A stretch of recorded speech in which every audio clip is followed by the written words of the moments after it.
Well, she was allegedly killed by her own father while the pair celebrated her birthday. Tragedies like the death of 11-year-old Riya can be difficult to put into words for parents and even more difficult to explain to kids.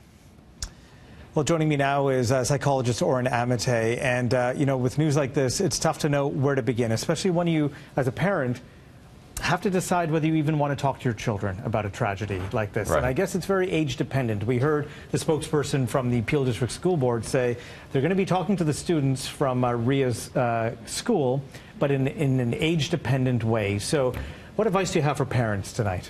Well, that's the first thing. You have to make sure it's age appropriate. But it's not age exactly. It's the child's level of development. Some kids are more mature or precocious. Right. Others can't handle it. So at that age, around 10 to 12, anything you don't say, they are going to hear somewhere else. Right. And especially with younger children, it's more likely that they're going to turn it into something that it's not. They could personalize it, they could internalize it, they could catastrophize. So parents have to kind of walk that line of how much information to give so that they don't feel like, that they're in the dark, but you don't want to give too much. Obviously, that would be too graphic, and that could cause them to feel anxiety and fear. Right.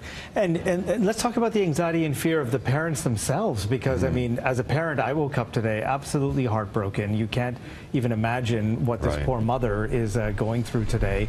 So you're grieving along with the rest of the community, but then at the same time, you have to explain something to your children. So how do you come to terms with it yourself as a parent? And that's really important, because kids pick up on the atmosphere. They pick up on the nonverbal cues. So parents, before they even try to talk to their children, have to make sure that they have a kind of like a stable sense of self.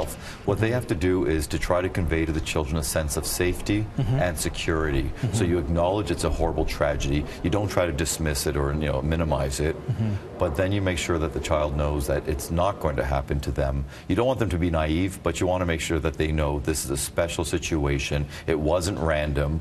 It was, unfortunately, this terrible thing happened to this family, but it's not going to happen to you. We are in a very different situation. And again, those two words, safety, security. And I think you hit upon it, really explaining that it wasn't random. Right. Because that can address a child's fear. It really can, because again, especially with younger children, if you say nothing and all they hear is that some child was murdered, they can be imagining that this could any monster can be lurking around the corner. So it has to be stressed to them. And again, it's just you keep reiterating to them, you are in a loving home, you're in a safe home. This would never happen to you. And how? What about to younger children? You talked about 10 and up, but what about my children are 7 and 8. How do you talk to grade 1, 2, 3, 4s?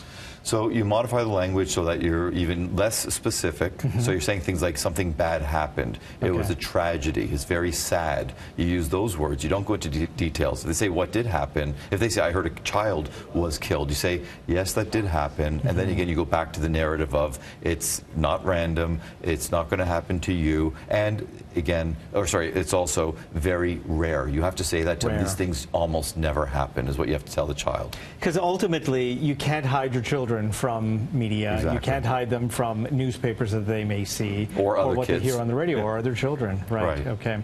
Well, thank you for sharing that advice, and we appreciate you coming in.